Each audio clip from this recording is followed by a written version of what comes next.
right, this week we are going to talk about visual thinking strategies, which is a specific set of questions that you can use to look at any piece of artwork from any place or time or cultural relevancy. They're really basic questions, but they help you dive deeper, and it's a really specific way of looking at artwork too.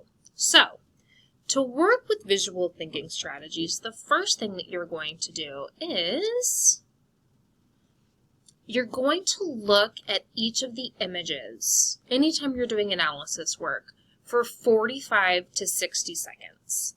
And that time is really important because, a lot of these artists of stuff that you're looking at have spent hours and hours, if not hundreds of hours, painting or sculpting or working on whatever it is that you're looking at. And when we give a painting or a sculpture like just a glance, you're not getting everything that you can from the image.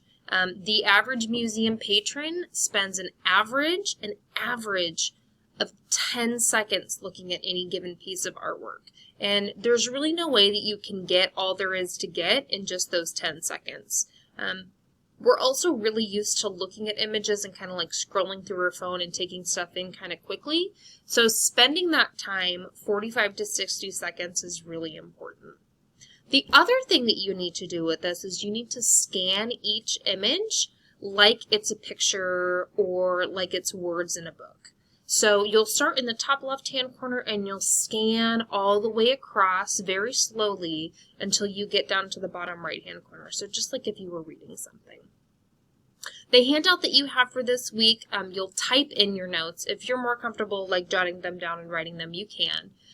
But you will be looking at the picture, and the first one, what do you see? You're going to keep it relatively simple for this one. You can make a list of all the things that you see, objects that you see, colors that you see, if any patterns emerge. What are your observations? And this one doesn't have to be super detailed, excuse me, at least in terms of, like writing incomplete sentences. This one, you can just jot down a list. The next one, what do you think is happening? Now, this can vary from artwork to artwork. Sometimes there can be a more clear story. The example that I'm going to show you in the next one, you can kind of create a story about that one. What do you think is happening? Maybe you, based on your observations, your list of things, you have made some assumptions. The text box of any piece of artwork is really important because you can get important information from that too. So like, where was it made? Who was it made by? What time frame was it made in? And then based on some of those things, you can make some important inferences or assumptions based on that. Probably the most important question on this list, and it'll sound really similar to some of the stuff that you guys have done for your science classes with your claim, evidence, and reasoning with your clever stuff. What do you think is happening? That's your claim. Why do you say that? This is going to be your evidence and your reasoning part. So you could say, I think this because I can see this. I see this. It reminds me of this. So all of the stuff that you have, you should have observational evidence to back it up. You can't just like, oh, well, I think they painted this blue because blue's their favorite color. No, there's probably more to it than that. And then if there are any other observations, what else do you think is happening? Is there other stuff going on in the background? Are there things that you have questions about? And that's kind of the all-encompassing what you can do. So I'm going to show you an example of how I would work through this with the next image. Of course, I'm not going to sit in silence for 45 to 60 seconds for the next image looking at it because that is not fun for you guys to watch. But I have seen this one before and I have looked at it closely and carefully. So I'm just going to kind of talk you through these 4 questions. So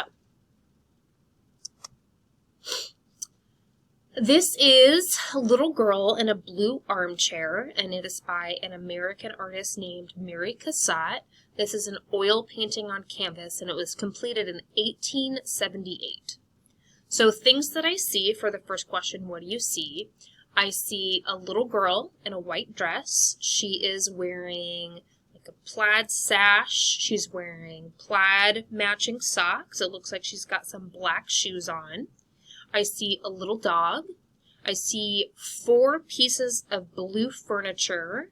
They've got blue coverings on them. There's a floral design on them.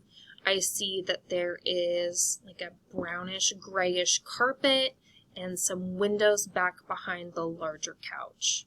I see that the dog is sleeping, and I see that the little girl is maybe slouched down a little bit in the chair. So those are my first questions. What do you see? Those are my initial observations. What do you think is happening? Well, this one I'm just going to list out what I think is happening. I think that this is a little girl who is bored.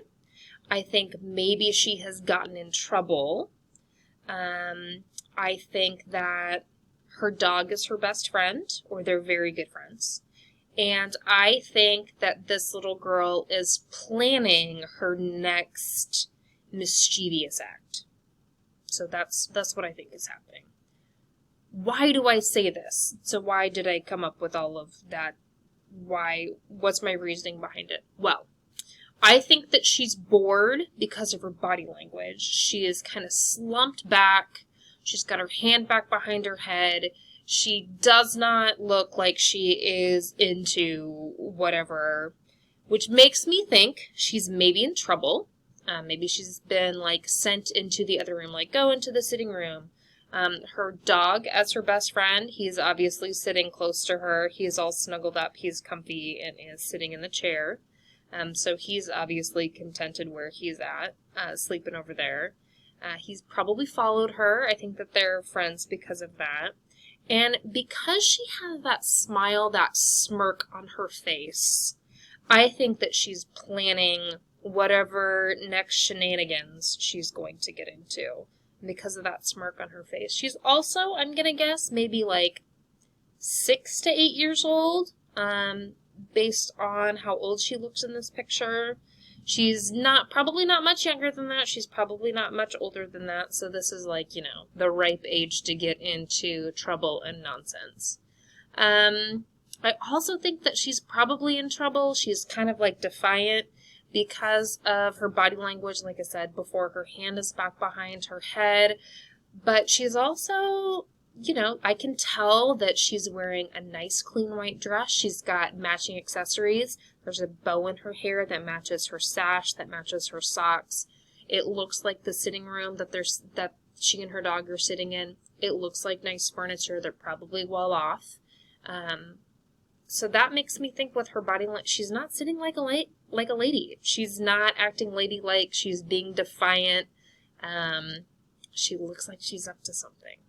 So what else do I think is happening? So, like I said, they probably are a well-off family. The arrangement of this, I'm noticing for my last question, what else do you see? The arrangement of this furniture is a little bit weird to me. It doesn't look like what a typical sitting room would be. Maybe it's not all the way furnished just yet. Maybe she has turned the chair in a different direction so that she can see or watch somebody. Typically, living rooms are set up so that people can sit down and face each other. So the arrangement of the 2 chairs in the foreground, so the one on the left-hand side where the dog is sitting and where the little girl is sitting, that's telling me that she's probably moved these. Maybe her parents had moved them, or a nanny, because again, it looks like they're probably a well-off family, so that she can maybe be watched more closely. So those are some of the things that I'm thinking about as I'm looking at this picture. Now, for this week's assignment, you have 3 choices. So the following 3 pictures, you are going to choose which of these you would like to write about for your visual thinking strategy. So the first one is The Old Guitarist, which is an oil-on-panel painting by Pablo Picasso. Numbers in Color by Jasper Johns. This is in caustic and newsprint on canvas, and it was completed in 1959.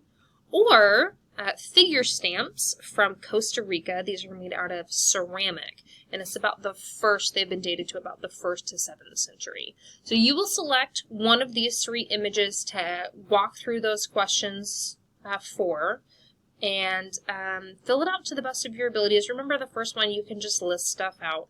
The second one, what do you see happening? What's the story behind it?